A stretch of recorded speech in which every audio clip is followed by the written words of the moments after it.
2025 Stormwater Management Advisory Commission meeting. With call to order, I'll read this notice. This meeting is being recorded by video and audio means. These recordings will be posted on the city's website for public viewing and listening. In-person attendees of the meeting will be included in this recording. By remaining in this meeting, in-person attendees agree that their images and/or voices may be included in these recordings. We do have one excused absence. I believe Robert emailed and asked for that as he was out of town for work. So I'd like to make a motion. Second by Barrett. All in favor of excusing his absence? Okay, thank you. Minutes for approval. Scott had distributed the minutes for approval with the meeting agenda. And open for a motion and or discussion after the motion.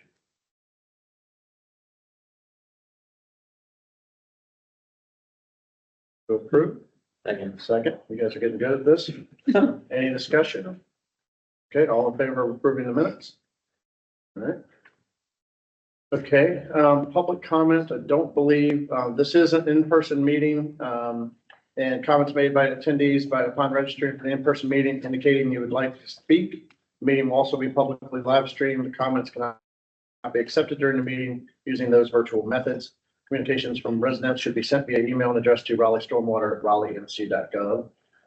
I do not believe we have anybody to sign up to speak, right? Okay. And then as we move to the Planning Commission SMAC liaison, I believe Councilor Jones may want to just speak up a little bit.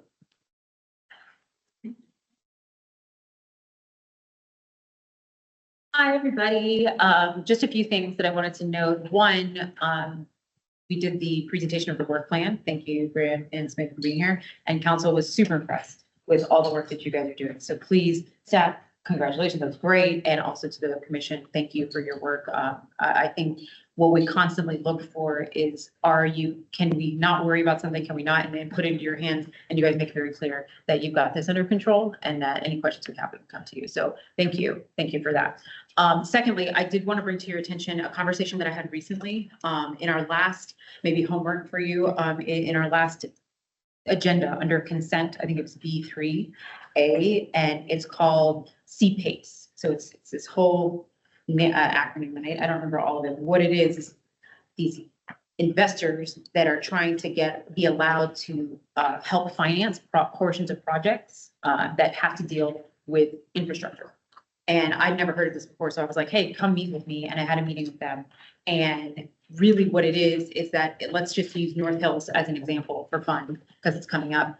If on our stormwater $900 million that we have in projects, if there's something around that area in that could do some stormwater improvements, their CPACE is this group of investors that want to help with that specific project. So being able to connect a John Kane with this program and saying, hey, if you do stormwater mitigation, which is part of their offerings, so it's climate resilience and LED lighting, things like that. It's a funding mechanism outside of TIG financing, outside of all these things that could be utilized. But it has to be approved by the county and the city. That's why it came onto our consent agenda. So I've connected them with Wayne. So hopefully they will continue that and have deeper conversations than what I could have ever had. But when I told them that we have stormwater, mainly people, projects use it for climate resiliency. And she was like, oh my God, we would love to do more stormwater stuff. It's the least utilized one that we have. And so I just want you to know that there's possible funding options, and hopefully when they speak with Wayne, they can bring that to our attention so that as we work with developments, that's an option. If they don't know about it, we can let them know, hey, this is something you can do to help with this $900 million price tag and getting it down. It's not all on you. So I just wanted you to be aware of that because it's something that I just learned and I want you to know what I know. And hopefully Wayne will be able to bring some more information at a future time. But just thought it's. And it's the North Carolina Commercial Property Assessment Capital Expenditure Program. Okay. Or CPACE, much easier to say. Yeah, I'll say CPACE, but that's Yeah. it's really cool, and I didn't know anything about it. So if you do, awesome, and it can help us get some more knowledge to the development community about this program. It might help us fast track some of these projects for stormwater. So Real quick, your consent agenda item was to approve the ability for them to be a finance partner. Okay. But it does have to be approved by the county too. So I'm not sure where it is on the county level. But if those two approve it, then it can be utilized. So we're not to the point yet where it's an actual option. It just got approved by the city, but I don't know where the county's lies. Sorry, technically it's declaring the intent happens on Tuesday and there'll be a public hearing on November 18th. On November. So public hearing So there on, will be a public hearing on November 18th. Okay. And to clarify, is it funding for other, it's not stormwater projects, it's funding to support? It's a whole range. of it could be. Yeah. There So are it's different. not just Raleigh, it could be Yeah. Raleigh fund, it could be also like a developer's project to add in stormwater features to But it that. doesn't have to be stormwater specific, stormwater piece. That you- Okay, Yes. okay, so it could be, but city and also private. This is the private end of it. So this actually wouldn't have any city funding in it. This program takes on the liability and everything.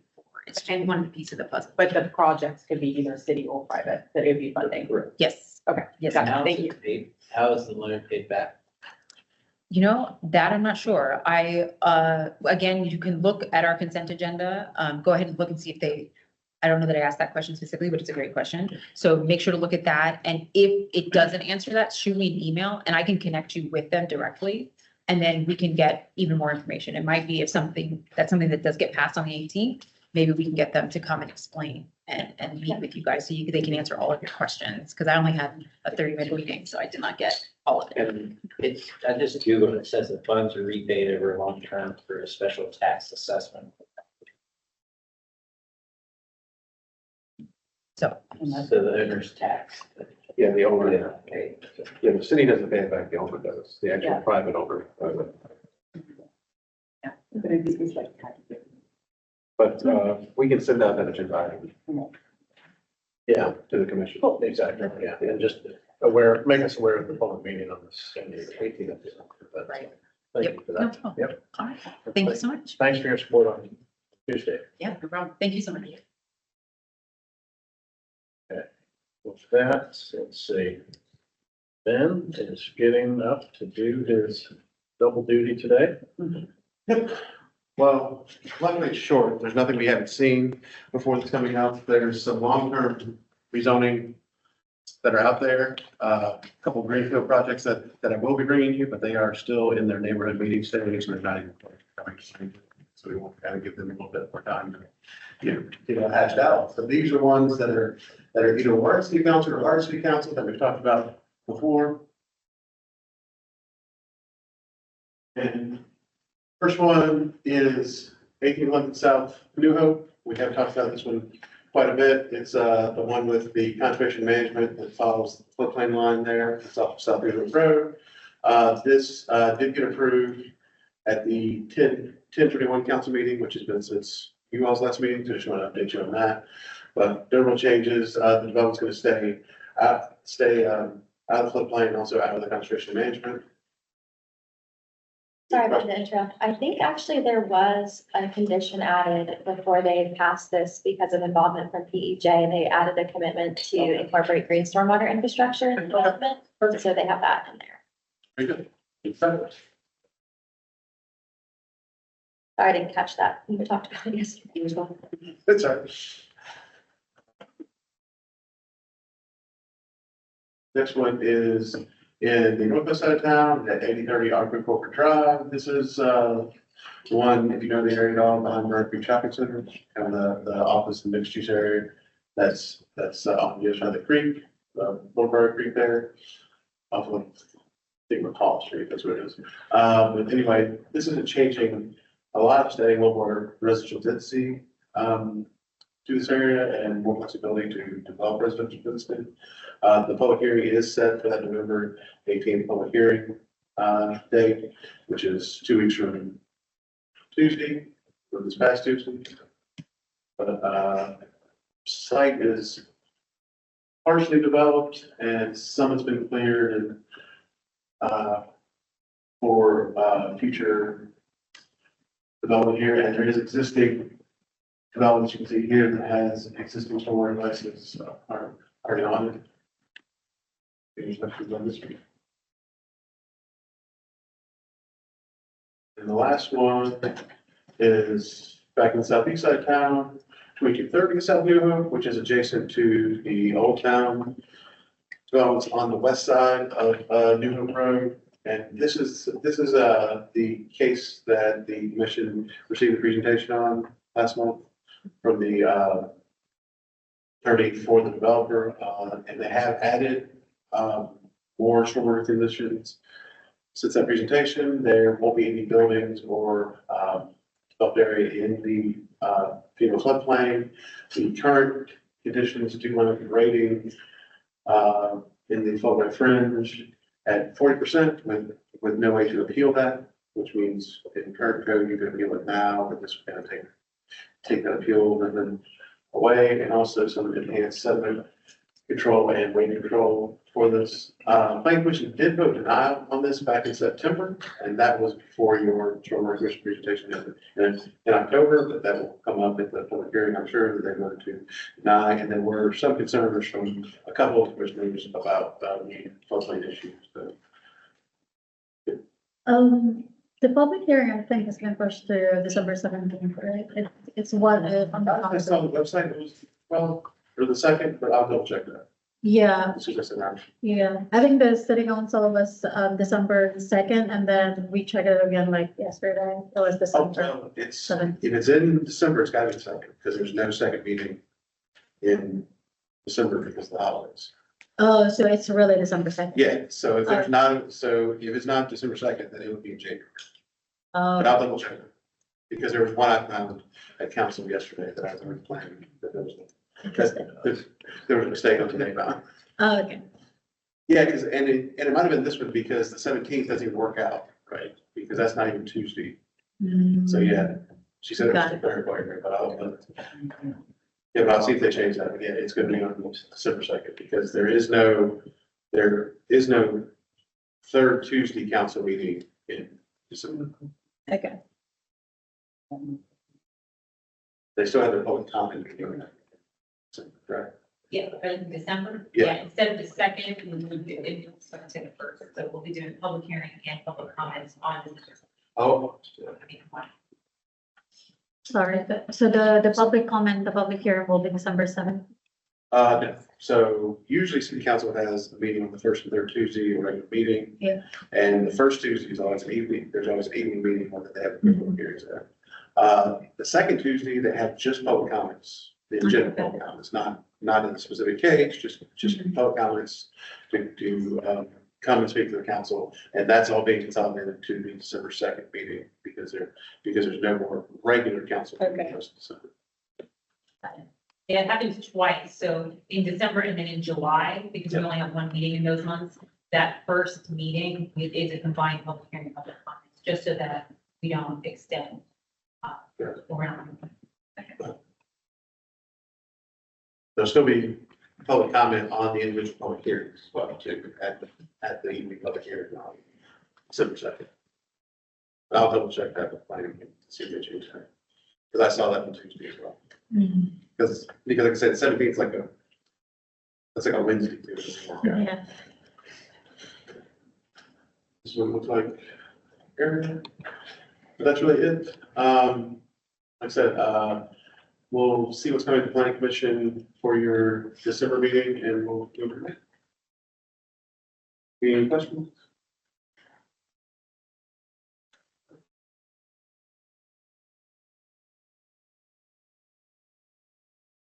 Do want to follow up in that case, because we got an email from the attorney confirming the conditions they added, but I don't know if everybody saw that. So, Okay. I forget who, I'm trying to find that email to see who got it, but I know that the three of us got it. We were pleased with the condition and language that they put forth. So that's based on the conversations we had here with them, so. Okay, good. Now, You, stormwater staff updates and matters of importance. right, so, the FY 25, annual report and the FY 26 work plan were, provided within the agenda, but that was submitted on Tuesday. Very, very, well by your Mayor Graham, with the city council, and accepted as Councilor Jones said, very well. The draft final SMAC bylaws have been reviewed by the city attorney's office, and they are within the packet. If you have any questions, we do have someone from the city attorney's office here that at 3:40 will be opening up for questions about the bylaws. If you have any questions for the city attorney's office, and we'll hold up on those questions until 3:40. No real staffing updates. Hope to have some in December. And then we'll be switching to the new city e-scribe system for SMAC agenda packets. I don't know, Scott, if you know what the impact of that's gonna be. For the brief update, so good afternoon, everyone. City Council has been on our new e-scribe system for a few months now, I think since the summer. So the second phase of that is all the city's boards and commissions are also going to be on the same cloud-based system. So we have this month's agenda on the system now, thanks to Jackie and her team working so hard on that. So by next month, and maybe for a few months, what we propose to do is send out the packages as we have thus far with a combined PDF file, and then also a link to the agenda and the documents on the eScribe system. So we can do that for a while, and then at some point, if you just want the link, or if you always want both, just let us know. But Matt's got it right in grasp. Thank you, Matt. So this is kind of what it looks like, and so this will be publicly available. Council agendas are like this, item by item, and then attachments to documents. Also, this is where we'll capture the minutes and have everything right there. So just a nice seamless program to have access to council documents as well as boards and commissions information. So that's coming as early as in the next month's meeting email link to that, along with the PDF file. Thank you. But yeah, it's a pretty easy format to use for the city council agendas. I like it better than board docs, but that's maybe my personal opinion. Also, just highlight, we talked, touched on this a little bit last month, the changes upcoming in the loose leaf collection program this year and through the rest of the winter of 2026. They will be doing loose leaf as normal with the scheduled pickups in different zones 2 times during the season. But next year for 26, 27, and that right, yes, it seems a long way off, but 26, 27, next year, they'll be changing to, instead of doing zones to pick up, they will do, leaf collection in the individual bins, those kind of bright green bins that they pass out. And they'll do it, on a weekly basis, throughout the year, not just during one season. And I can, maybe you guys got mailers as well, but I got a mailer, but Yeah. it's gonna be a so bag it, key transition for a lot of people. bag it, break it, or leave it, so. Yeah, you can bag it. I don't know if everybody's reading that. Yeah, yeah. I don't know, we've heard from a lot of people, I feel like some are reading it. Some of them, yeah. But the email that was sent out was very positive, making Yeah. it seem, whoever drafted it. You're gonna did a great job. hear These next are the year. 3 options. Yeah, this year. Yeah. No, it's, Yeah, I did, yeah. It was That's very positive. I had to read Yes. it twice to figure out what it was really saying. AI wrote it. unfortunately, I'm old enough to remember when we stopped doing garbage pickup going behind people's houses. And so I think we're gonna get about the same kind of hit rate that we got on that one, and people will eventually get used to it, so. That's good. That'd be nice to kind of review. And then I think he had this just for mention, the web link for any upcoming stormwater public meetings or at other events at raleighnc.gov. And then the notice prior to construction. In accordance with North Carolina General Statute 160A-499.4, the city is hereby providing public notice of the construction of the following projects, with construction anticipated to begin within the next 90 days. It's the Royal Street Drainage Assistance Project, the Old English Drainage Assistance Project, and the Webster Ford GSI retrofit, which is to meet stormwater infrastructure to mitigate urban heat island impacts. So pretty excited about that one, as we all recall. And that's all I have. Can you remind us again where these are posted on the website, right? We can find out more about those. Correct, yes. I remember that, heat island impacts a while ago, so decided to see. Yeah, no, it's cool. Talk about it, yeah, I did catch it. And That's cool area too, that lunch report area. Yeah. But. Okay, thank you, Ben. Let's see, we have our review of the Raleigh Rainwater Rewards projects. We have Justin here. And three projects in our agenda, I believe. And yeah, there they are. Look at that. I'm totally prepared. There you go. I guess any questions, comments?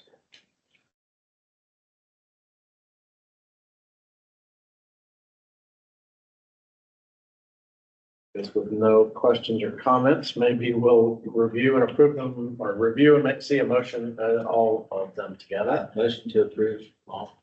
Okay. See, Melody, gotta raise your hand. Okay, Josh gets credit for that one. Okay, all right, all in favor of approving these? Okay. All approved, thank you, Justin. Okay, let's see. Now we are on to meeting with Catherine Cooper of the City Attorney's Office. Yes. And Welcome, Kathy Cooper, she's our stormwater city attorney. Invaluable to me specifically, on the enforcement side, and also Scott Bryan, answering questions. And I apologize, you have to work with these guys. Good afternoon, members of the commission. I'm just here to go through the bylaws. Recital paragraph just tells you how you were started out as an organization from City of Raleigh Ordinance number 2003-537, and that created your commission. And then you go through Article 1, which is the organization of the commission. Section 1 has your name. And because in the first recital paragraph, we said throughout, we would call you the commission. We just say the commission throughout and don't have to say Stormwater Management Advisory Commission other than the first section 1 that has your name. And then the purpose, all these purposes came from the ordinance itself out of section, it was from Article B, Section 6011 of the original ordinance. This has your purposes, and we've just moved them from the ordinance into your bylaws. And A is that you shall review and recommend to the city council your stormwater management policies, policy changes, long-range plans, and their budgetary and rate impacts. B, the commission shall review and comment to city council on the annual stormwater management and capital improvements program. C, the commission shall respond to city council and city staff requests for advice on matters related to stormwater services and the stormwater management utility. And then D, we can put up over here, commission shall present to the city council an annual report of your key actions and your issues for your annual work plan. And then section 3, 4, 5, 6, 7, and 8 are just other parts of the organizational structure for the commission. And section 3 is your annual work plan. Section 4 is membership of the commission. There are 10 members. And of those 10 members, 7 of which are specific members listed here in the establishment and composition of the commission. And I believe this list came from another ordinance, not the original ordinance. But you have at least one licensed professional engineer, at least one engineer or scientist with special training or expertise in water quality, water pollution control, or the effects of water pollution. You have at least one representative with knowledge and qualifications related to the regulatory aspects of the Clean Water Act, National Pollutant Discharge Elimination System permitting, and any other state and federal water-related policies. We also have at least one residential property owner, occupant, or representative of a City of Raleigh homeowners. Have at least one representative of the development industry or business who does work on behalf of the development industry. At least one representative of an environmental nonprofit group knowledgeable in the area of stormwater, water resources, and/or water quality. And then at least one representative in the area of land planning, land management, and other legal aspects of land use and zoning. And then the other 3 members you don't have a specific delegation for the 10. And then section 5 has the residency requirement that everyone has to live within the city. Section 6 talks about resignation of members. Section 7 deals with what happens if a term of a member expires. And then section 8 deals with how members are removed from the commission. Article 2 has the officers. And right now you have at least 3 officers, a chairperson, a commission vice chairperson, and a commission liaison to the planning commission. Then the chairperson presides over all the meetings at which the chairperson is present, and the vice chairperson otherwise presides. And then in the absence of the chairperson or the vice chairperson, all the members present at a meeting will pick a person to preside over the meeting. Section 2 talks about the election and term of the commission members. Section 3 deals with vacancies, and then section 4 deals with removal of officers, and then section 5 deals with delegation of duties of the officers. Article 3 of the bylaws covers your meetings. Section 1 is your regular meetings. You're going to at least meet at least once a month throughout the calendar year, the first Thursday of every month from 3 p.m. to 5. And then upon a majority approved by the commission members, the commission may cancel the July meeting, kind of in line with what city council does with canceling their July meeting. And then all your meetings are subject to the open meetings law. Special meetings can be called by the commission, and those calling those special meetings are also subject to the open meetings law. Section 3, your commission retreat is a separate meeting that you call and provide separate notice of that meeting for your commission retreat. Section 4 deals with notice of meetings, and you have to follow the open meetings law. Section 5 covers your conduct of meetings. And in this section, it says you're going to follow the most recent edition of Robert's Rules of Order.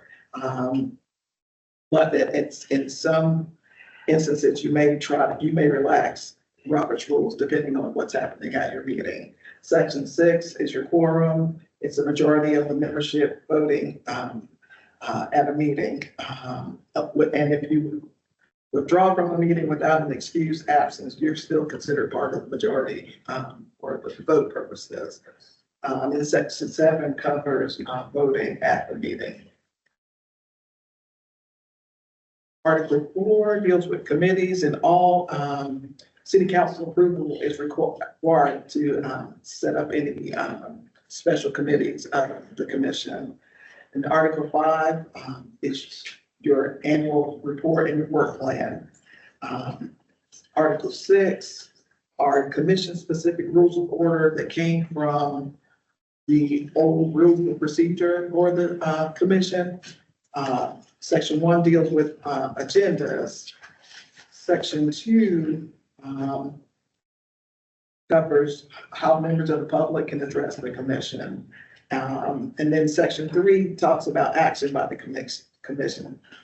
One thing that we did was we left this section in here because it was in the rules of procedure, but there's almost a conflict between this section and Article 3, Section 5, which says you're going to follow the most recent version of Robert's Rules of Order. So you don't necessarily have to have this section in here, but at least if someone who's not familiar with how committees or commissions vote, this sets out the process of what happens and how we vote on action items. But again, because you have that in Article 3, Section 3, Section 5, says you're going to follow the most recent rules of Robert's Rules of Order. You don't necessarily need this section. So that's up to you all decide whether you want to keep this section or not. And then Section 4 deals with closed sessions. Section 5 tells you how to amend your commission-specific rules of order. And then Section 6 talks about how to speak or communicate on behalf of the commission or the city. Article 7 is the conflict of interest and ethics provision. And then Article 8 contains the miscellaneous provisions, the conflict of law, how to amend the bylaws, and the non-discrimination policy. And that would be your bylaws. Do you all have any questions? Yes. I Beautifully summarized. Thank you. Do you mind going back to Article 3, Section 1 on there about the timing?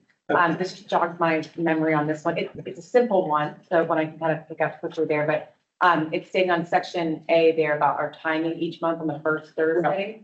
One of the things that we're going to be talking about later on is an approval of the calendar, depending on holidays, et cetera. And I'm wondering if there's any language in there that could have flexibility to avoid holidays, since it is there. This is the first Thursday of every month.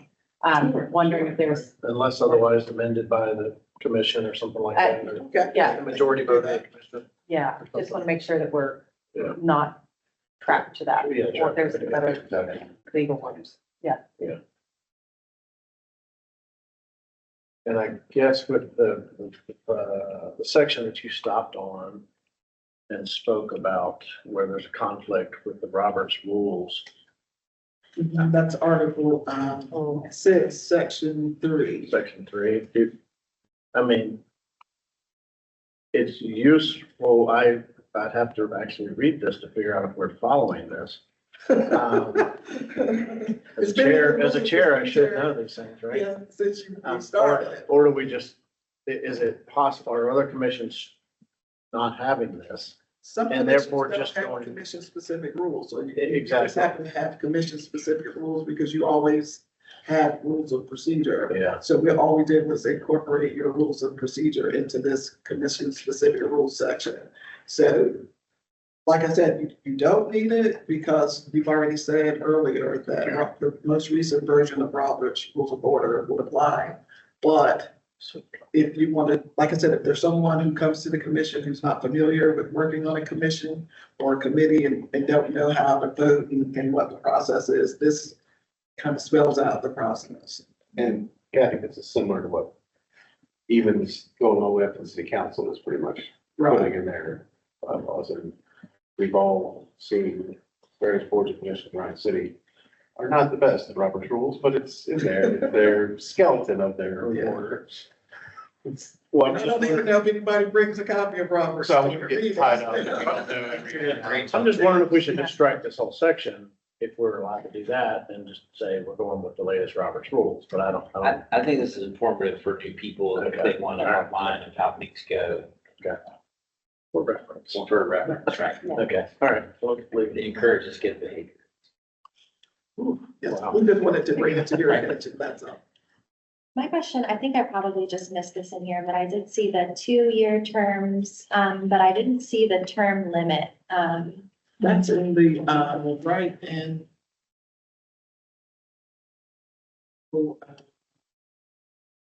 Article 1, Section 4 on membership. The very first paragraph, it says Part 1, Chapter 4 of the Raleigh City Code sets forth the city's regulations relating to board and commission membership. And pursuant to that code, a board or commission member's initial term shall be for a period of 2 years, with the option to be reappointed for additional terms, providing that a member's total term of service There it is. does not exceed 6 consecutive years on any one board of commission. And additionally, a member cannot serve more than 2 city boards or commissions at one time. Thank you. I'm sure, I figured that I missed it. No, that's okay. I didn't spell it. I didn't say it out. I thought you all had read it. I'm sorry. Yeah. That's okay. The language on, do you mind going back to the language on the public comments? Conduct meeting for addressing the commission. So Yeah, Article 6, Section 2. And that, again, that commission-specific rule specifically came from your procedures. Thanks for That you that. had before.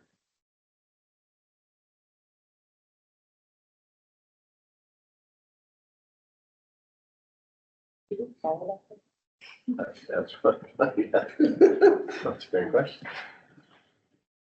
So if an item is not within your work plan or your Yeah. general scope of advisory role, then a person who wants to comment at your meetings has to contact the stormwater program manager, Okay. and they will suggest that the citizen requests that their request be placed on your agenda.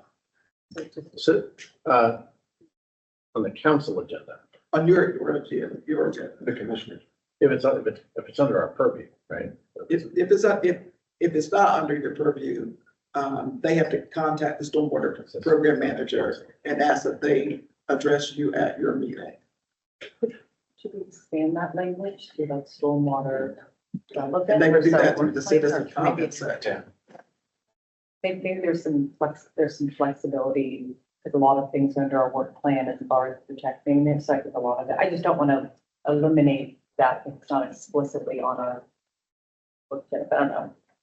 Actually, there's there's some flexibility in that, but of what's considered in our work.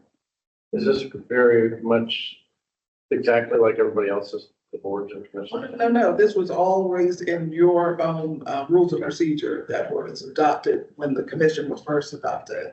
So you're open, you're and welcome to change anything that's in here.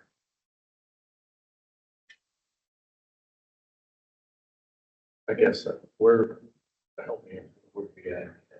I think it was more of like, when I was getting this, I just wanted to make sure that it wasn't so strict that it had to be directly on our work plan. Maybe I just read that very literally, and I think our work plan's broad and it's all related to stormwater. I just didn't want it to be so stringent that it wouldn't open the door for others to. It may be that you might want to take out A and B and just say person will be allowed to speak at your meeting. Well, I guess in item B, it says if it's within the work plan or general scope of the advisory role of the commission. That seems to be broad. That's a broader. That's fine. The first one just seems. Yeah. The first one is determined by the South Council. I think B and C makes sense to me, Yeah. that A is. Yeah, is A supposed to say in the last sentence there, portion of the council agenda to the city clerk? I think it's out of scope of. It's out of scope. Yeah, so it's But goes really not goes to really council, right? Yeah, then the council. Yeah. then the council. Ask the commission to come and talk. Yeah, okay. Yeah. Okay, that's what I was understanding. The council was there to explain. Okay. Yeah, I'm okay with it. And we have in our agenda under public comment about the virtual methods. Comments cannot be accepted when you use virtual methods. Would that be important to add here? That's a good point. I think that might be part of the public meeting rules. I think it's to make public comments. Yeah, Is it? I mean, that might be a question for you. I think people are supposed to require to be in person in public meetings. Right, correct. Not just our rules, but all public meetings, right? Okay, yeah, because comments cannot be accepted during the meeting using virtual methods. So. That's a general statute item. We don't need to put that in. The bylaws, correct? Yeah. You don't have to add it, but that's just something you want to make sure that it's specific to.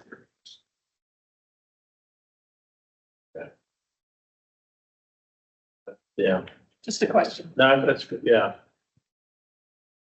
It is a little, that last sentence on our agenda does confuse me a touch. Communications from residents should be sent via email addressed to Raleigh Stormwater. What, like, communication is meaning if you aren't able to make, I mean, they're not public comment, but. So it's Yeah. kind of interesting. No, that's helpful information. Yeah. Yeah. Okay. Do y'all have any other questions? Do we need to take action? Yes, you need to take action and adopt them, and then it'll go to council for approval. Okay. So we are to consider proposed final bylaws, recommend either further approval or review, or further review or approval. Anybody like to make a motion? Make a motion, recommending approval. Okay. Something slight, date change. And you want to add the part That about was the, like- Yeah. the meeting. Yeah, yeah. Okay. exactly. Thank you for Yeah, that. better. Marinelle seconds that. Okay, all in favor of approving that little edit? Okay. Thank you very much for everything. Yeah, it's awesome. Okay. Proposed, we're gonna review proposed updates for drainage systems and stream stabilization policies.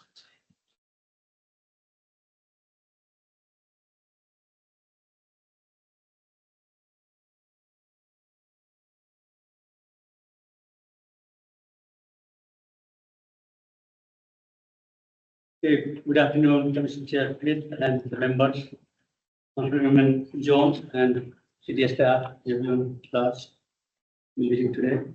My name is Mani Kumar and I'm the division manager of infrastructure stormwater. With me is Chad Webb, he's the leading supervisor of the DA and the stream stabilization program. So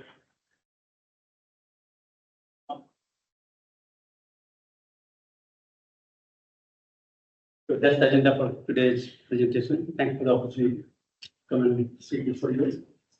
We are going to cover the program. So not all, but most of you may recall we had major update in the drainage assistance policy a couple of years ago, 2022. That's when I joined the city and Chad assigned me to review the draft that time. So it's been 3 years and it's time to make further changes, update that will reflect the current reality.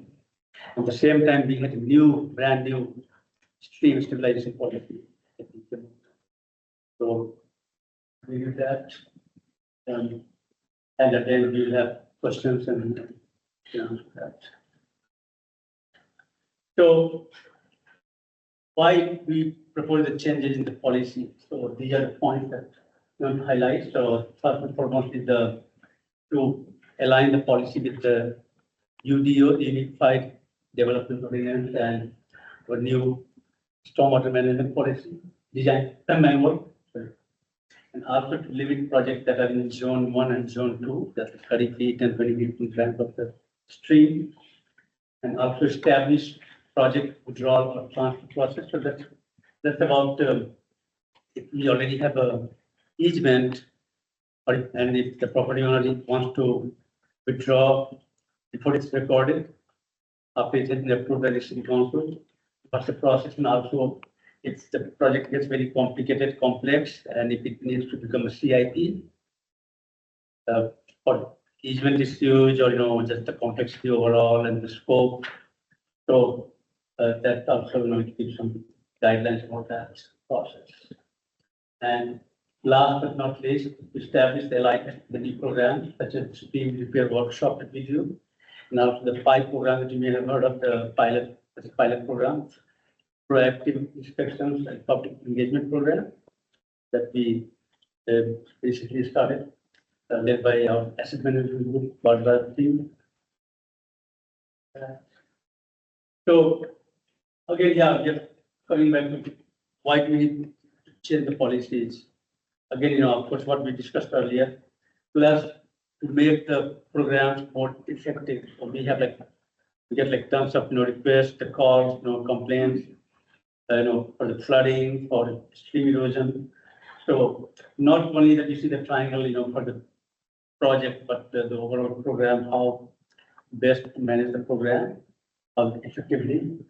So program plus the project. So for the project, of course, we quality, cost, and schedule. These are the 3 key aspects. And we want to make sure that we don't compromise the quality, and at the same time being mindful of the cost and the schedule. So we try to find the balance and that helps us get the public trust. So that's key. So I think I'll stop here and we can do the question answer at the end. We'll come back and with the chance to share the meat of the. Thank you much. So before I get started, let me just say, we're not necessarily asking for an approval or recommendation to council of these policies at this meeting. We understand this is a lot of information. We understand the packets we received have a lot of edits. So that would be your decision, but we're not necessarily asking for it.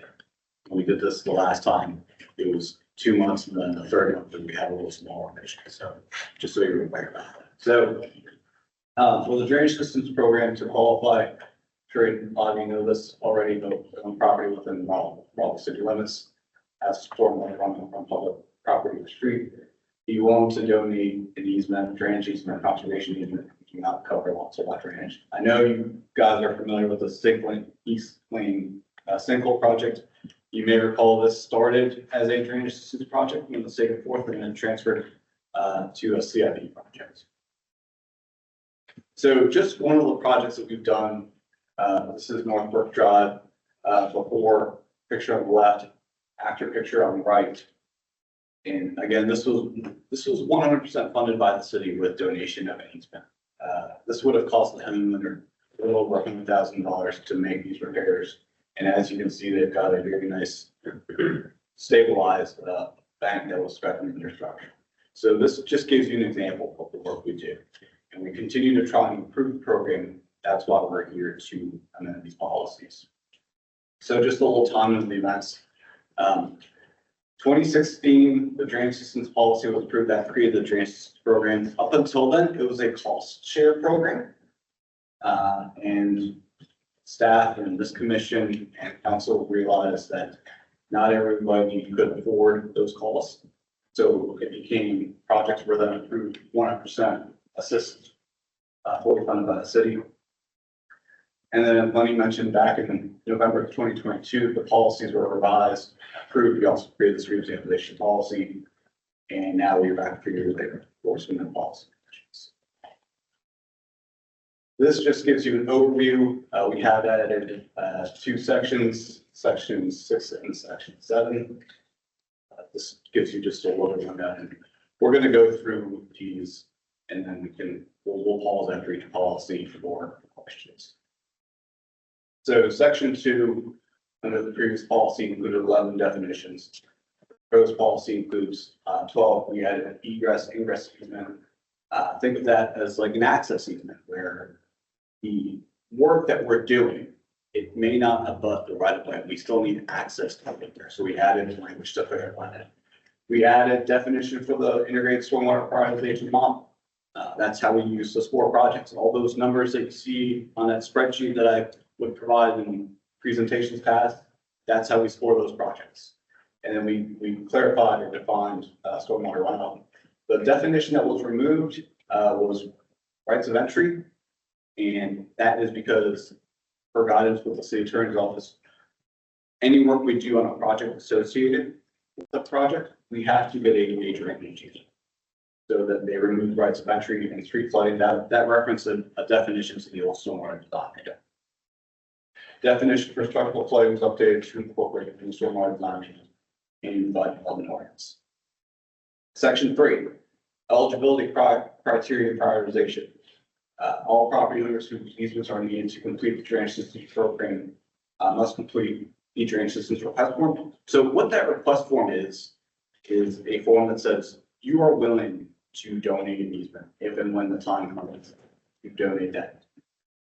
We have run into situations where there have been, say, non-benefiters where the project may go outside of the limits of and onto another property, and they have at times not donated the easement, which is a complicated project. Has led to increased design costs. We have to reduce on the project. The time period for projects to wait from SPR, site permitting review, or mass grading we're recommending an increase from 2 to 3 years. This program is not intended to assist with development or renewal. This is for people that have really had hardships starting years. We don't want to be associated with development with this program. And then additional requirements for projects built within Zone 1 or Zone 2 of the News River buffers. So any structures that were built in either one of those zones are not going to qualify. That's when the News River buffer went into effect in 1997. And it allows for staff to submit projects review as a sequential order. I do want to point that this right here, this will only be for projects where it's in similar nature. Say, for example, we have a lining project and we have number 1 and number 5 and number 10 and number 12. We would like to bundle those together to save cost and improve efficiency with our projects. But those will all go to this commission and then subsequently council for review. And it also, the projects, when we bundle them, you have to have one at the top of the list. So we're not just going down and picking and say, playing favorites. We do have some process to bundle these out as a special order. Could you say a little bit more about the additional requirements for projects in Zone 1 or 2? Those are. Yes. So if the city approved it, we would say this: if the city approved it, let's say the city approved a project that within zone 1 or zone 2, we would not, we would acknowledge that the city did approve that project and they would be eligible for assistance. Well, let's say we found something that they built without any approvals. We would say that is not eligible for this program. If you went ahead and built that, you know, there was some sort of buffer violation. We don't want to get involved in buffer violations. That makes sense. And this is just examples of projects or sites we have been out to where they have built close to the buffer. These weren't necessarily buffer violations, but just this gives you an idea that these do happen. We have run into these. So section 4 remains unchanged except to address easement aesthetics. What we don't do is we don't go and mow the easement area. We don't pick up sticks or leaves or shrubs. So we just want to clarify that. Section 5 amends the language to allow policy to follow the current stormwater design on UDO, for example, bringing the current policy into compliance with fence regulations. A lot of our projects, as you probably have seen, run along the property lines. We all know that there are fences along property. So we want to be in line with the development review standards. Responsibilities for the property owners and city are further defined, and we also added egress and ingress easements as we created that in section 2. Section 6 is a new section that addresses work with asset management. As Money mentioned, we have the pipe program and asset management has been growing. They provide some very good support to us, so we want to make sure we're working with them, work well together. They have that the pipe program, proactive inspection and public engagement, which I think was a very cool acronym. I will say that was created on the spot by Ariel. We were reading up front about this. That was very well done. I was impressed. But it allows the city to take a proactive approach. We are mainly driven by complaints, and we know that there are more issues within the city than just the complaints we receive. So we want to be proactive in that regard. So I know you may remember the slide from about a year and a half ago, I think it was, maybe a year ago. We talked about how the pipe program works. Where we get involved, drainage systems is mainly the engagement of the property owners. I will say that when the calls come in, our staff, they do a very good job of getting out and talking with the property owners. We are very good with that public engagement. And then we also get involved in sharing the results with the property owners. So we just want to clarify that, add language to that, make sure we're all in agreement and in line together. Section 7 is a new section which addresses withdrawal from the program. As I mentioned, we've had projects where either there's a non-benefiter that withdraws, or people, they sign that request form that say they're willing to donate the easement. And then we get along the process and they say, you know, I don't wish to donate an easement anymore. I like my land. We try to explain to them we're not taking their land, make understanding that it is their property. We try as best as we can to make them understand it. This is a program to help you, but sometimes they choose to withdraw.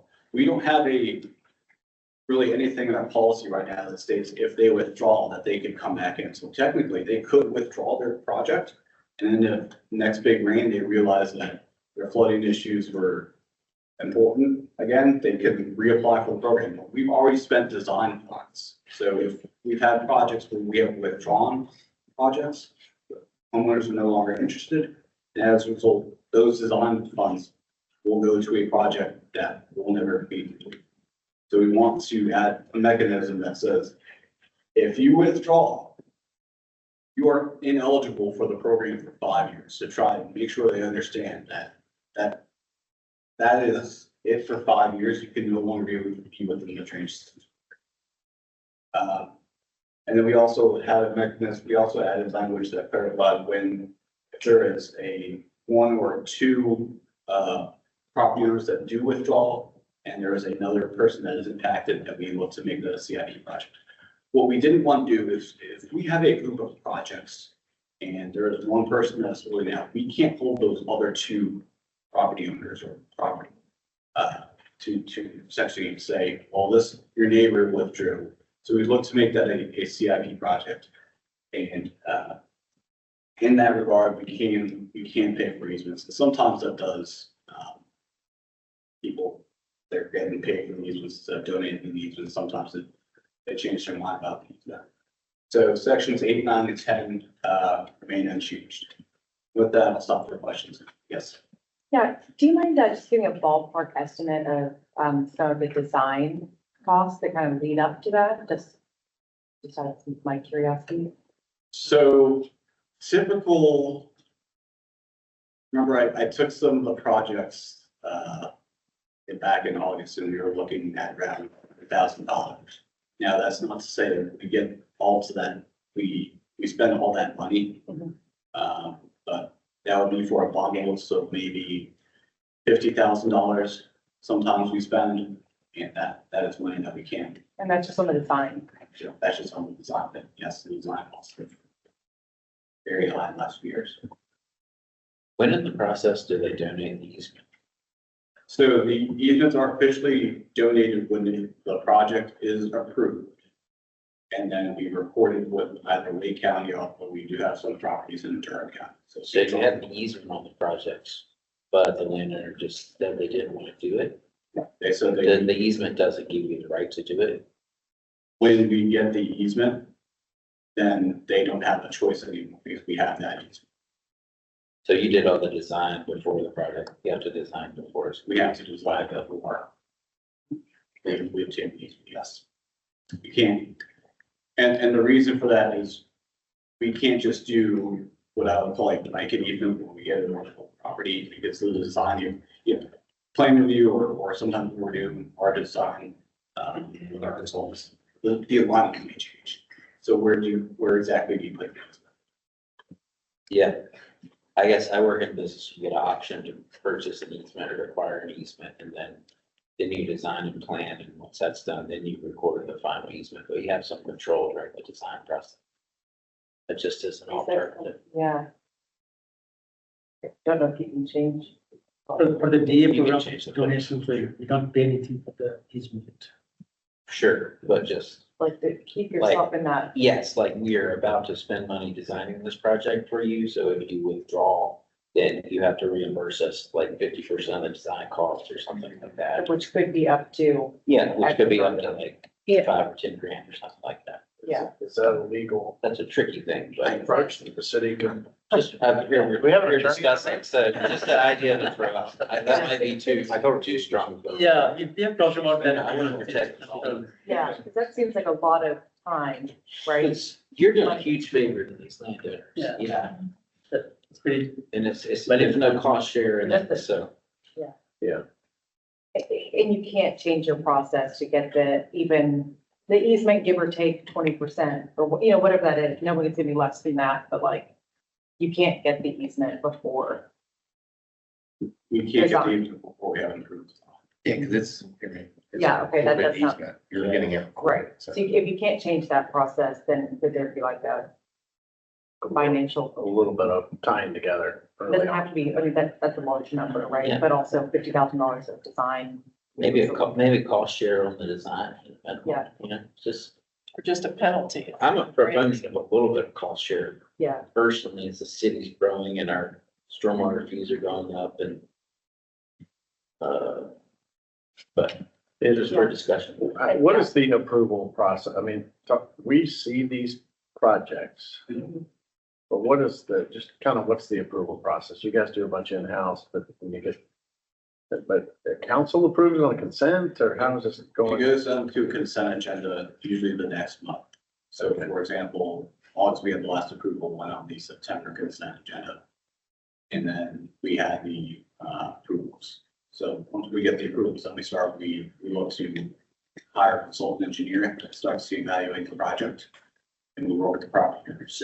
And then from there, we go from a 30% design to a 60% design to a 90% design.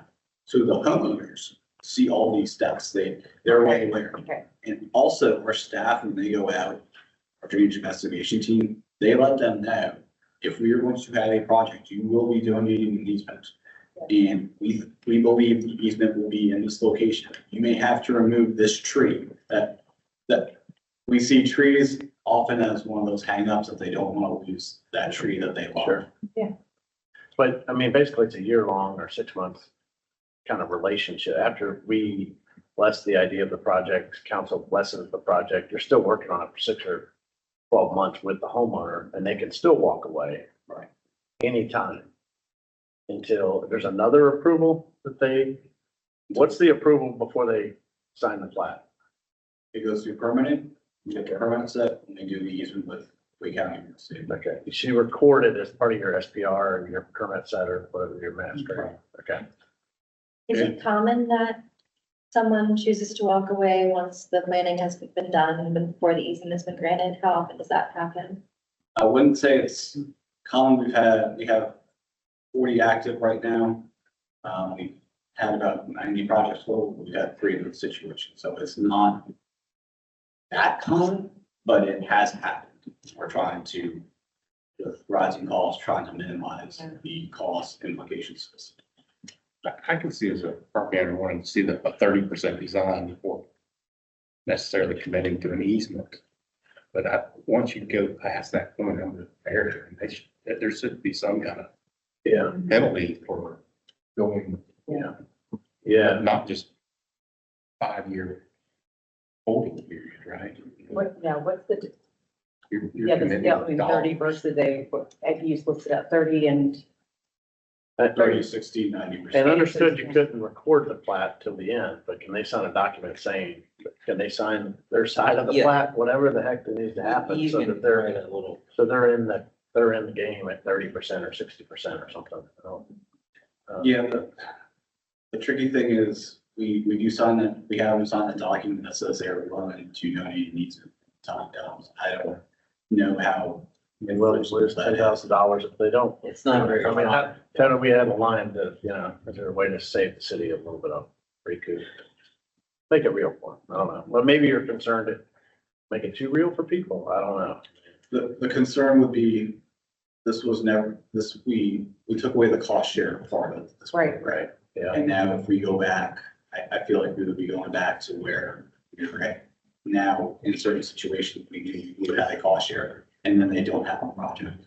Yeah. Right. Yeah. You lose the benefit of the public versus the. Yeah, I mean, I don't think we have all the answers here, but I think it would be helpful to maybe hear what other things they've seen or maybe others have seen in your area. But yeah, I can't just throw out a number or whatever. Right, yeah, appropriate. that's We true. don't know the circumstance. I think you definitely up it to 5 or 10 years, you can't resubmit the program, like Yeah. going, you had maybe a 3-year.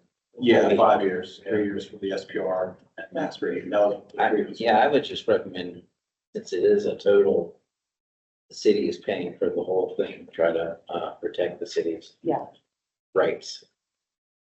Would it be worth, sorry to interrupt, but would it be worth in light of the conversation, like Chad said, and I mentioned to Graham too, about this is a discussion. Yeah. Don't feel like it's gonna be for today or anything. Would you like some information back about how many have backed out, like in the past? It was 3. Well, some numbers and how much. 3 and how much was. Oh, yeah. It's not what I spent, it's not what it's- I think how we much dollars were spent. Yeah. It'd be great to see the lost cost. Like any sort of Yeah. design Yeah. costs that we've had on these lost cases, so we kind of know what scale we're talking about here. And I think what is being suggested, if I'm understanding correctly, isn't necessarily the cost share of the project itself, but a penalty associated with backing out and any lost cost. And so I think Yeah. there's a difference there. That And might you be could worth have that, but if you want it to be, enough to be real, if you're spending 50,000 and they can just back out at any time, that's, Yeah, they're on their share, for 5,000 or something. I mean, at 30% design, you could have them chip in $2,000 to finish the design at a minimum. That would be a little tricky in their system, I think, but I don't. Or even a small amount would just make them think more about it. Yeah, Even just a few $100. Yeah. right. Or sign sign more of the penalty. I guess that's kind of where my head is like. Yeah. It's less than cost share. It's like That's Yeah. not a Pandora's box we want to open You right can't give now. a penalty back, you can't like charge them money, but you can just say, we're not gonna do we're not gonna be back for like 10 years. Yeah, If yeah, we go down the or you road- lengthen that. Yeah, if we spend, 50 grand designing this, and it's a good project, and then you tell us you don't want to do it, we're not coming back for. What happens if this, like they sell, has anybody sold the property? Yeah, I can see That's it. another. Yeah. I'm sure that We're not riding the land. I mean, Yeah. Yeah, that's another tricky thing where some of these projects have halted because of sales of properties. Also, we had one where one unfortunately passed away. So there's a lot of things that happen with these projects. But is that the three that we're? That's not, Or that's, I did not. that's others before they kind of got Yeah. momentum. But this is, Okay. this benefits the landowner, and it's sort of like seen as the city's fault for overloading the stormwater going to the property, right? But the benefit is to the homeowner primarily. And sometimes they're really patching a situation that's just like it's gonna fall apart again in 5 or 10 years. It's kind of a trick, maybe 15 years. We're not spending drainage system money to patch something. Okay, yes, Less than 20 years. So we do have to maintain it in perpetuity, so we're gonna make sure that. It's cost effective to maintain it for perpetuity, yes. Because you take over maintenance We maintain it in perpetuity. in perpetuity, so with that easement, it's not just that. Yeah, sorry, I don't mean to. Yes. Forget your expertise here. Just being skeptical. Well, I think all these are very valid, genuine concerns, and Yeah. staff have been very concerned, very diligent about that, but we don't know like what to just around, so, yeah, any guidance that you can offer. Yeah, I think we can get some more information. Yeah, about one Yeah. the impact of those. Sure. In general, I think doesn't sound like there's not any real issue with a lot of what you're doing. The changes seem to make complete sense on the UDO and aligning it with the manual. So just a little more information. Yes. And is the city liable somehow for situations where you have these floods of a person and they're not? You know what I'm saying? In So- other words, if some flood something catastrophic were to happen, and they can trace it back to the fact that it was due to something the city was responsible for preventing, I guess. An upstream amount of water or a construction project that, yeah. If this project messes up something else. No, I'm talking about, we like, get a giant what if flood. we don't have this? Right, yeah. How liable is the city across the city or not? Yeah, in other words, what? We have a lot of public water draining. Yeah, which is like you said, it's an individual benefiting otherwise. Like, I'm just trying to figure out just connecting the benefit to the greater. Most often correct me if I'm wrong, it's tied to asset protection. Right? I mean, it's something really close to the thing that's about to fall in. Sometimes it's tied to flooding, but most often it's tied to instability. Right, stream erosion, sinkholes, there's also flooding, the one we saw, the two drainage systems projects we saw last review, which was we had flooding that happened a couple times a year in the structure, and there was that driveway that was passed and Okay, yeah. public lobby. So it's something that city offers, but city doesn't have to have this program, right? City have started this to have a big DA program and then they stop, so they don't do that anymore. Here in Raleigh, I mean, and I'm not saying it's good to help the residents, right, to have something like this to support them. But, yeah, I mean, it's good about it. This, I guess with that in mind, if say there's you just notice you have a need for a CIP project, like right next to the road, water's running in through 2 properties, you've got to fix this issue. You still got to get easements. Right, So the property owner still have to play the game. Is that correct? With the CIP project, potentially we could go in. Yeah. You could condemn if it were public safety issue. Correct. And that was one of those points that I mentioned where if it's one of the property owners, say you have 3, that doesn't want to participate. We're not gonna penalize the other tier. Okay, So we would look to make that a CIP. and the CIP is, could be condemned, yeah. Right. But I mean, from a staff standpoint, and if I'm talking out of turn, it's because I want your placement today. But, I mean, this program is beyond just a stable drainage system for the city and also erosion effects and things like that. This program is very important to the city, and the amount of service that we're providing to our residents, I'm not sure. Is that on? As someone that used to manage this program way back in the day, it was like, I used to joke, this is the only program that I manage still that puts a smile on people's faces. Whereas all my other programs make people frown and angry at me. So, I mean, I really do think that this is a valuable program. Yeah.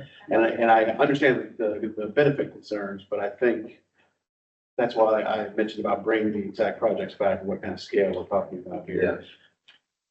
I think penalty is something to talk about, going down the cost share road is something staff's understanding comfortable with. But that, because we know where we've been with that and we know kind of what that has as far as like a track record. But we're happy to look at kind of what we've seen in the past few years as far as like, how, like, is this a rampant problem or just an every once in a while problem, and what that scale of cost looks like to the city? And how many projects, I mean, there are currently 200 projects on the list that you're evaluating or something, or? Our pending list. Yeah. So it was up to 120, we've knocked it down to 90 because in part of what you had talked about, which was selling properties. So that form that they sign that says they're willing to donate an easement, that's tied to the property owner. Right. And not the property. So when the property owners changed, we reached out to the new property owners. and said, are you still interested? We have this program. And a lot of them said, no, thank you, but we are not interested. Okay. Interesting. All right, thank you. If a project becomes a CIP project, where does it fit in the priority? Does it go to the top of the list, or how do you Good question. prioritize it? Thanks to our asset management folks, we combined the prioritization list, so the rankings are all the same. So the score that we have for drainage systems will translate to the score for a CIP. It doesn't mean it's going to be in the same position, but it means the score of the number itself, like a score of 30, which is a score we typically see for review. It'll be a 30 for a CIP. It's a different list, so it may have a different ranking. So same as for the rank may change, it will go down. It could be a good thing or not a good thing to move to Yeah, CIP. yeah.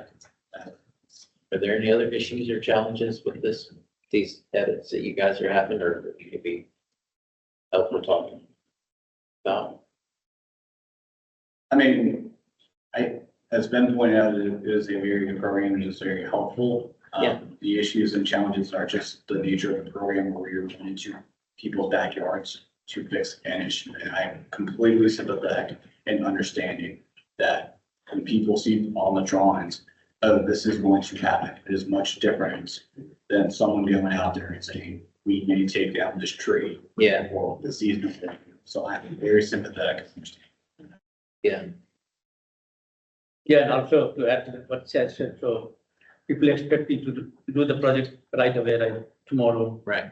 And, of course, the resources, funding, the staff, all that, so we try to explain to them, educate them, that, hey, that's what's going to take that time. And also, just to make sure that, how to, better manage the project and bundle and all the process that can, help expedite the delivery. So we have been trying that also, some different, alternate and delivery method, for the project. So right now we have designed it well. We are looking some other, approaches like the design build and all that. So we know what's best, Yeah. to do that. So, yeah. Was that the stream stabilization program as well? That was just DAP there. The edits, or was that both programs we just reviewed? There we go. So Yeah, that's next. All right. Well, I guess speaking of the drainage systems right now, we've just given feedback and that's something we're comfortable leaving it. So.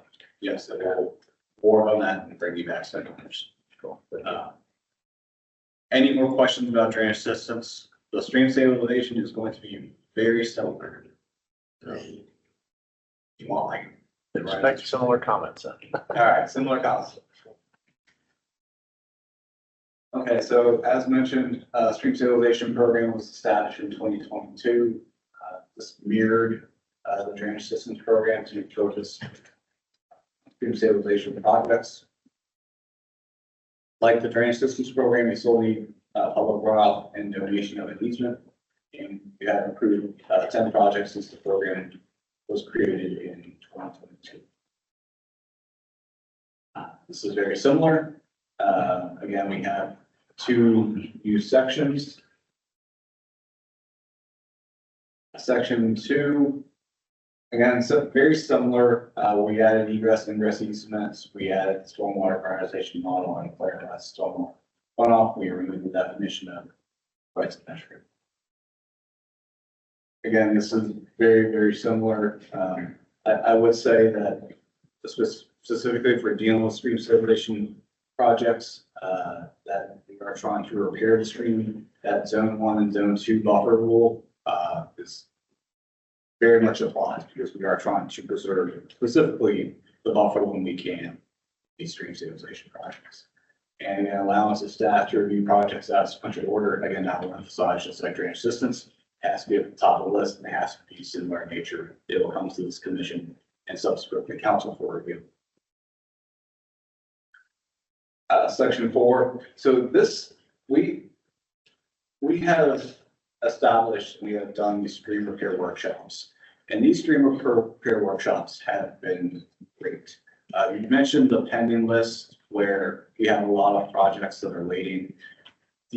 Some of these stream repair workshops have knocked some of those projects off the list. So when we reduced it from 120 to about 80 or 90, we had some of these stream repair workshops that were done. These are educational workshops where we partner with NC State Bio and Ag. They have been a great partner with us in helping to educate the public, educate parks, so that as we know, there's a lot of streams on parks. Let's teach them how to help maintain their streams with cost-effective methods. And the property owner agrees to take care and maintain the plans when they do the project. We just don't want to go in and they say, okay, thanks City of Raleigh for doing some plannings and doing a workshop. I'm not going to, agree to take care of it.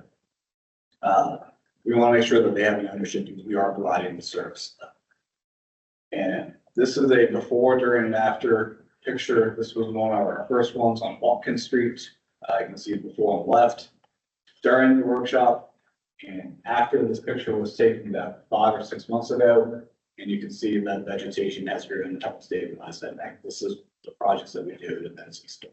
So we want to put language in section 4 to essentially establish this and talk about the guidelines for this program. Yes. Real quick, so that's not a permanent easement, it's just a right of entry to do this work, that's such a small section. Right, it's a right of entry to do work, it's not a project, so Yep. And what's that maintenance agreement? Is it a 5-year deal or when they sign that they'll maintain the plants? What is that? There's no timeframe, but we just that we have the right to come back and inspect. Can add a timeframe if necessary, but they do have to meet there's a sense of ownership. The project. Gotta get them to send you pictures. Super easy. If you could, because this is a great demonstration of success, and Yeah, I had a project, a rainwater thing in my yard, and I had to send pictures. It takes 10 minutes. Yeah. Pictures are good. We do like to go visually inspect ourselves. We Yeah. do about 5 or 6 of these a year. So it's not a lot that we do, so we're happy to go out and make sure that they are. Yeah. relevant. And they're in the buffer, state regulated buffer usually, right? So they can't really go in there. Right, these are Mess all up, in accordance with buffer yeah. regulations. That's true. Working bubble. Yeah. So by the regulations, the state regulations are protected from being disturbed. So, So who's doing your labor? Is it volunteers or is it? Volunteers. Okay. Yeah. Volunteer, public, parks, and anybody else that wants to come. That's it. Do y'all need to get 401 permits to do the stabilization projects? Not these, just other projects within the program, yes.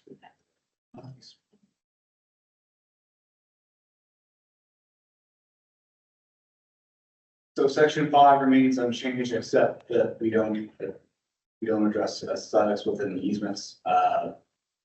Section 6 amends the language to be aligned with the stormwater design manual and UDO, and responsibilities for property owners are further defined along with the egress and egress easements that's mentioned with the drainage system policy.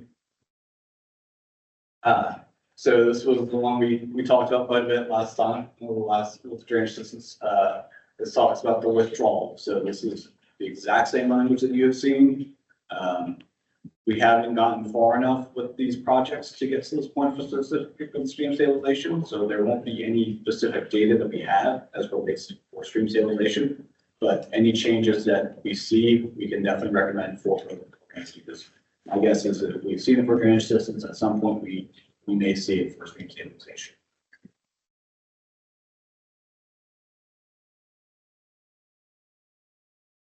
You said the design budget is like, front loaded, let's say you gotta spend, $100,000 on design for some huge project. If you're getting a 30% design, is that gonna cost $50,000? It's not gonna be equitable. It can vary. I hate to give that generic broad answer but we try to, one of the things we are trying to do is when we get to 30%, that's the plan, rather than if we have. Just sort of, that's the thing. Homeowner says, well, I don't like this at 60%, let's change it. That, we want to make sure when we get to 30%, that's the plan forward. And we are just trying to do more vetting to make sure that that's more definitive. Yeah, So we are not like going back and forth from 60 to 30. So more vetting, so I think we are improving our internal processes. is there any document they have to sign to like recommit at 30% design? It's just, We are fully engaged with the property owners that they review. They have a chance, we go out oftentimes to say, this is where the project will be. right. I think you can make them sign something that says, I have reviewed this, I'm committed to the project, potentially, even if there's no reinforcement, it would be potentially helpful. I mean, So, just like. yeah, and that's a good point where if they see that, because I think if we have a 30% design and we move forward and that is where the easements are actually located when they're Yeah. recorded. I think that would be. I think that's justification for some sort of Check with them, yeah. check. A recommitment from the land. Yeah. Also, there is a budget, right, that you can't exceed for this program. So if you're not being, responsible with that money, then it's just lost. Yeah, that's. It's Someone else. lost, and so nobody else can then benefit. Yeah. Yeah. Yeah, that's the whole. Yeah, in a lot of ways, I like that sign off at 30%. They've signed off after the first meeting, they've understood the program, but then there's another, I've reviewed the plans, I've walked it with city staff. Yeah, like you said. Good to keep going. They agree to maintain these projects, but you guys don't, there's no real enforcement. And the other thing we're doing, you may recall the project that we had, 2 projects with the driveway that was very shallow and it's concerning, as well as White Oak, which was built right up against the buffer. These projects now, what we're going to do is we're going to, before we start the design process, where we hire the consultant, we said, this is the plan, go design it. We are having the consultant take another look at this, just to make sure we have explored all of our options and to help us select the best option before moving forward. Where they submit that 30% design, that the rest of the design may not be as feasible as other designs. Yeah, I would think when we see it, you've thought about it, but you haven't really, like you say, you haven't been able to spend the time that a consultant would be, and yeah, you should be tasking them with that. You go look at, make sure 2 other options don't make more sense. Yeah. But the 30% check-in, sign off, that could be pretty interesting. I mean, it's kind of like how greenway trails are done. At some point, they go out and flag the center of the greenway and say, this is where we're going. Everybody good? And then we're gonna work through permits and because it becomes very real and very complicated at that point, right? So it seems like a good check-in. I have a very site-specific question. Do you off the top of your head know if the Little Rock Creek section by Carnage Middle is one of the projects that's underway right now? I can get back to you on that. But, Speak to that. We're doing a grant project with Wake County Schools. It's just funding agreement and licensing agreement with the authorization by council. Oh, great.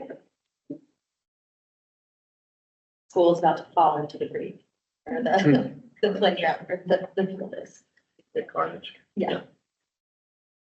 and going back to your question, that is what the challenges we deal with, so first is the expectation, right, that we talked earlier, so we are trying to educate, not only educate, but tell the homeowners that when you call the city, right, with the complaints, we study the list that we have, so they say, oh, I called you 6 years ago, and what have you done? So we are just trying to explain to them that, hey, when you called us and we did list and scored, did all the site investigation, it's not a project yet, it's just pending list.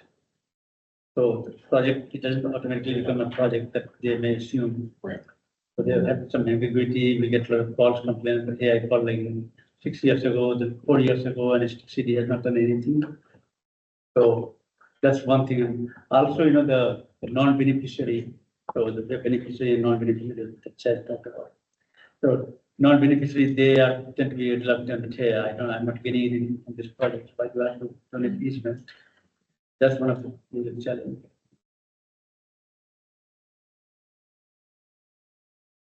Say if we don't have any more, do we have any more questions about this? It sounds like we have similar feedback though about, we can lock the city. Not a question, that's what.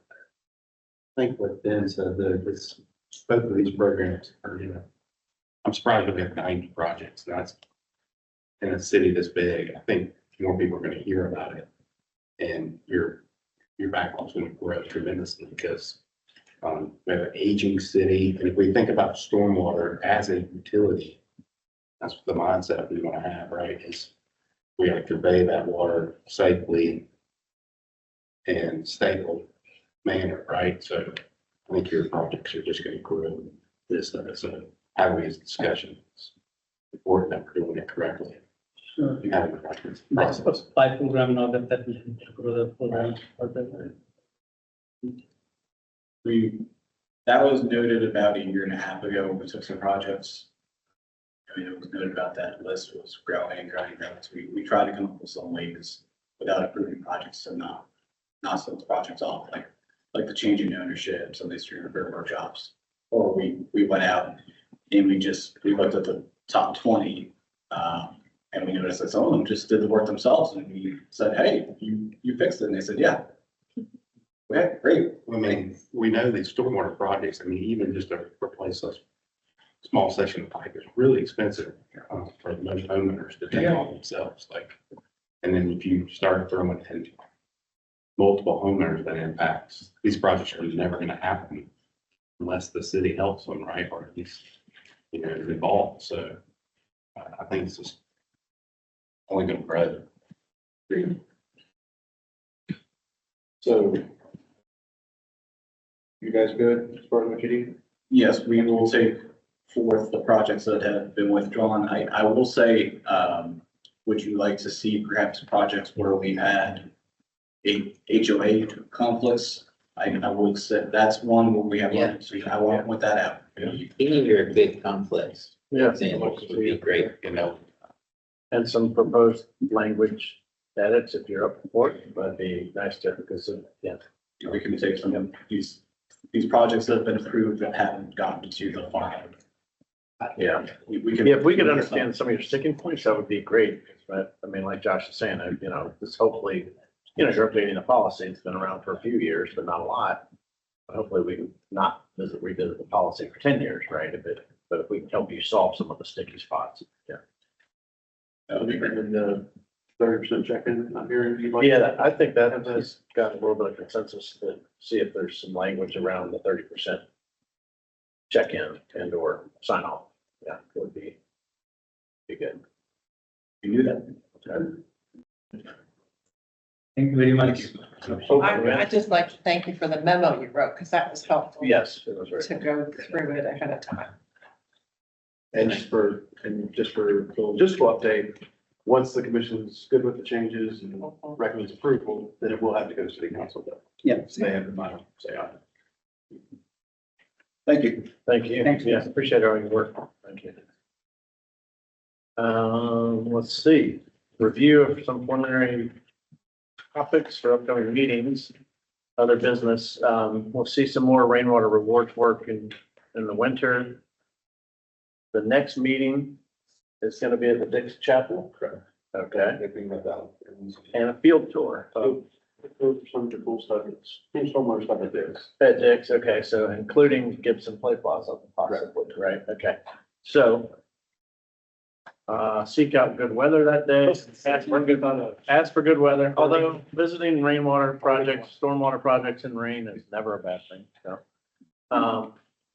But yeah, so we'll have a meeting at the Dix Chapel and then get over to walk around to Play Plaza and other places. We will also review the calendar, so bring significant, conflicts. We're looking at that. We had a couple of holiday conflicts with, this year, so we want to review that. I think Scott will be kind of bringing his basic city council calendar to kind of look at that. He's already jumped into that. And then looking at development watershed protection, what is that? There was a request from the commission to talk about the watershed protection. Oh, yes. Ordinance and then the changes that are going on in the state. Yep. Okay, so schedule that for January primarily because Sally's gonna be out. It's David's first. Okay, all right, that's cool. Well, we got the field tour. And I didn't want to give a presentation by myself. You're bringing in the expert. Yes. So we can sign up after we start it on our sign.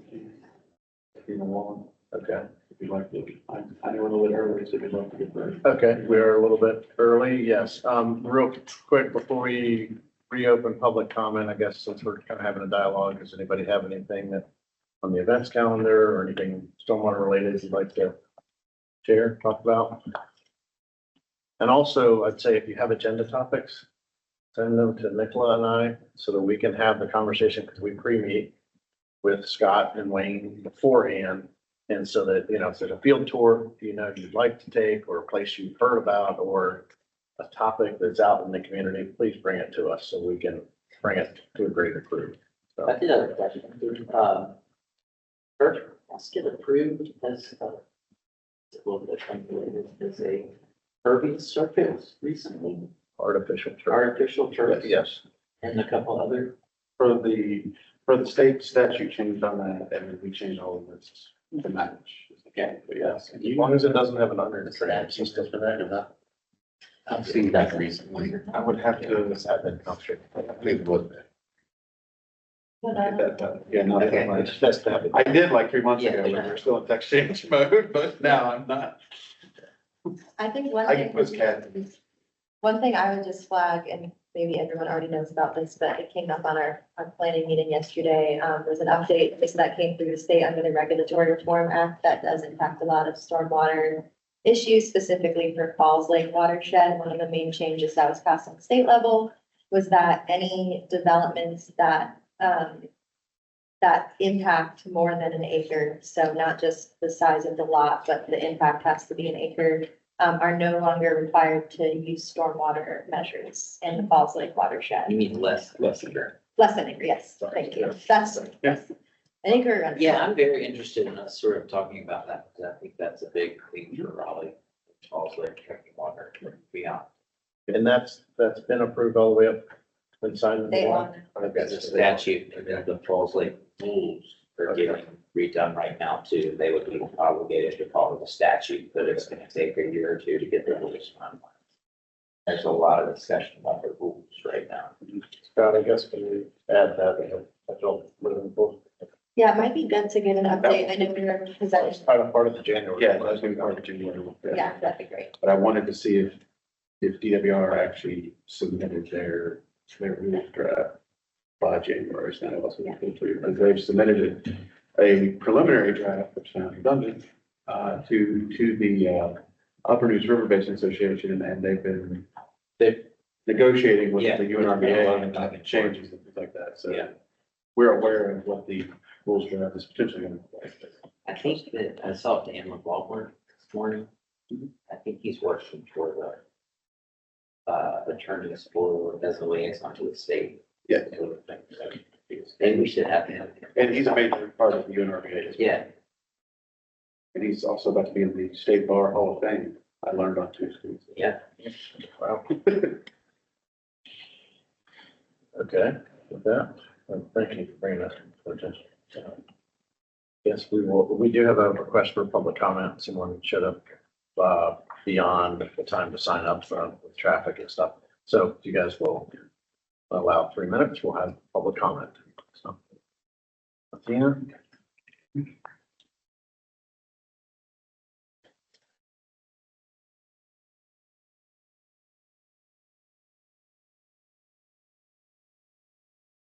Yeah.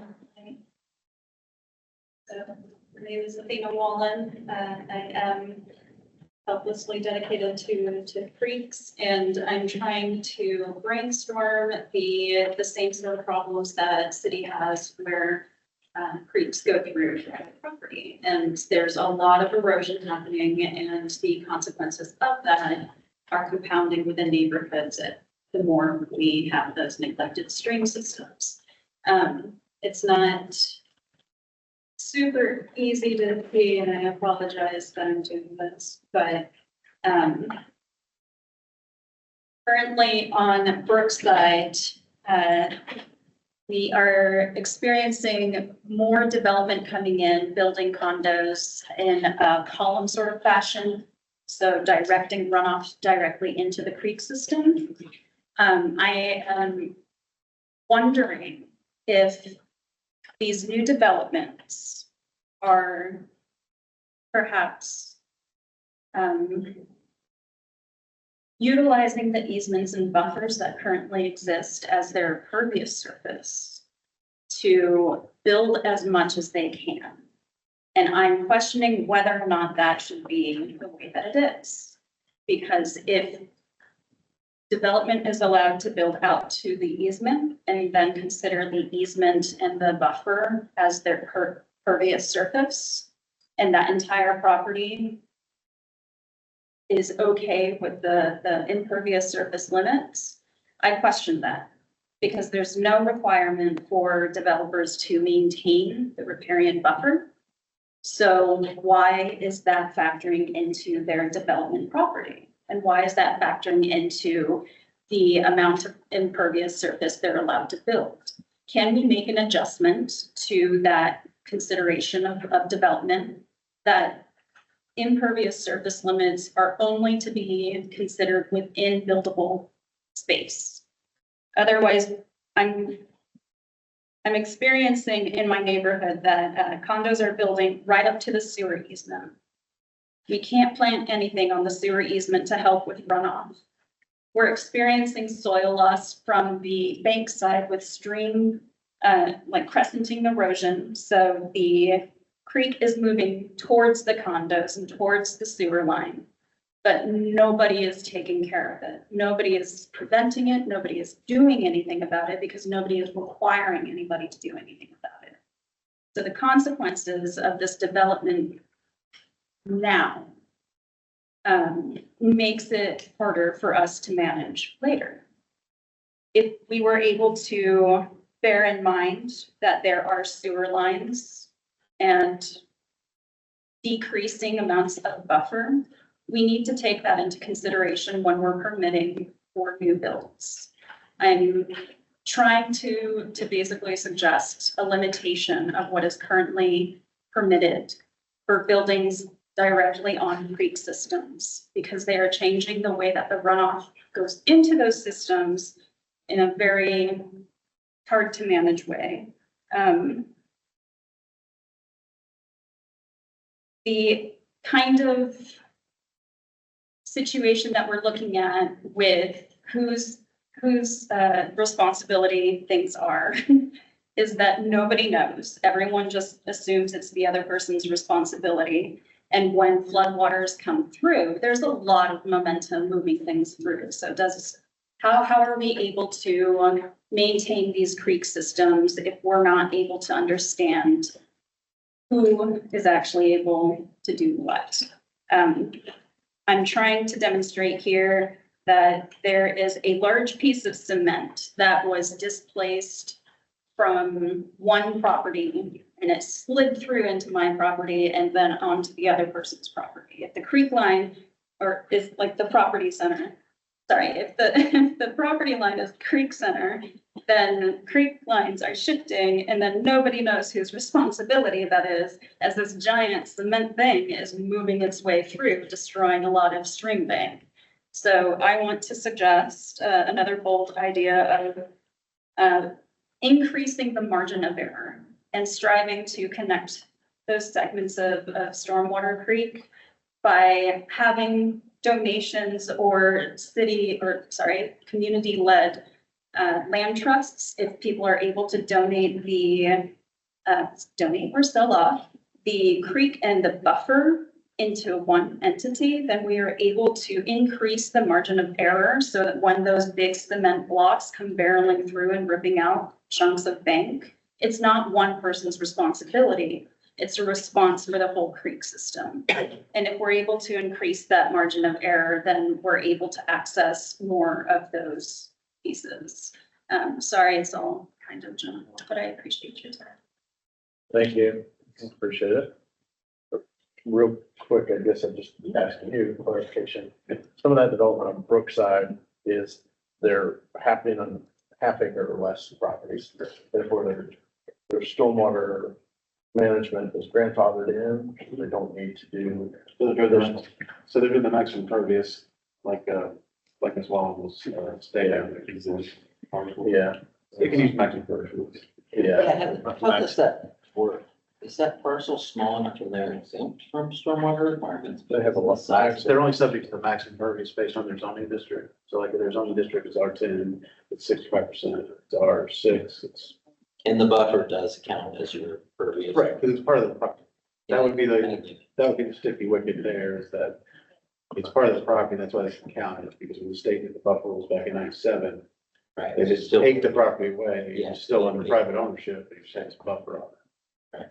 And this is an issue that I've dove into a good amount because there is a state rule that allows you to double count riparian buffers as tree retention. And so the way it's challenging because if you want to get at that, then you need to require more tree retention than is in the riparian buffer and that varies site to site. So I think that's just one of the challenges. Yeah, I would like to know a little bit more about how the smaller, with the state regs coming in, the falls and everything, sort of how they navigate that. It is like a thing we can't really stop, sort of, that is the biggest, the city's stormwater issue is getting worse because these things are happening in volume runoff is increasing that street. And none of this is falling in drainage systems because there's not erosion, not storing high enough, right? There's no structure nearby. It's not even storing high enough or they're not approaching. They're not in the city. Or they're not in the city. Yeah, they're not approaching the city. It's not dredging it. And the voluntary program. Yeah, it's a volunteer program. And then also it'd have to prove that it's public water. Not saying that, maybe there very well could be public water. But it would be a volunteer effort to come in and say, okay, then we could talk to you about these. And I think this is good context for informing the conversation around, policy, future policy. And, if this is something that, is an issue caused by many small, exempt developments, then maybe there's a way to look at alternate policy to require more tree retention or to, do something down the line that can address some of the cumulative impacts from the smaller projects. And I mean, perhaps some other, beyond just the maximum impervious and the flow area, maybe decide some other,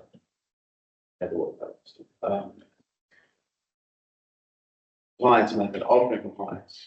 It's not just quick cut or everything. It could be alternate compliance for different sites or something.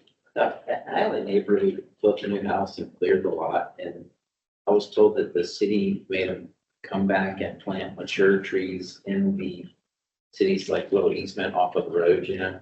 Yeah.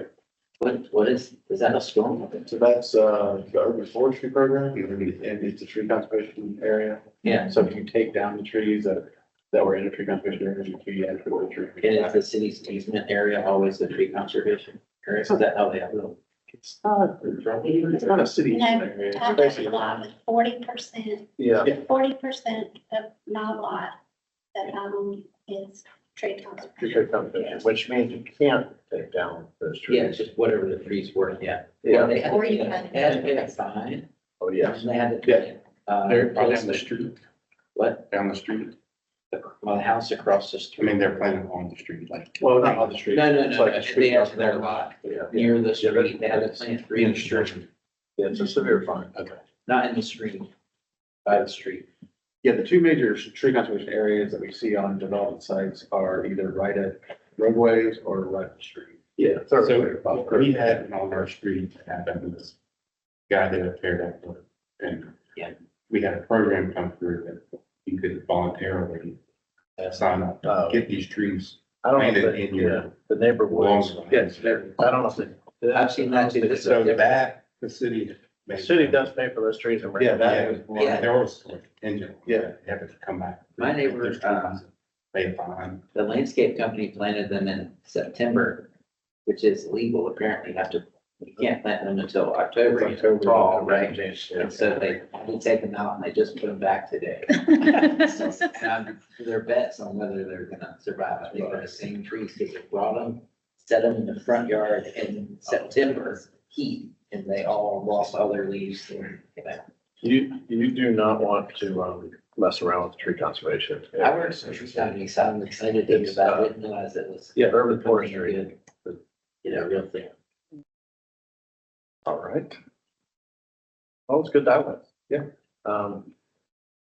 Then I think we've got a couple more topics for moving forward too. So small lot development and this watershed stuff. All right, Ben, you did such a great job leading us. We're 13 minutes early. That's right. Oh, John. There he goes. He's gonna do it.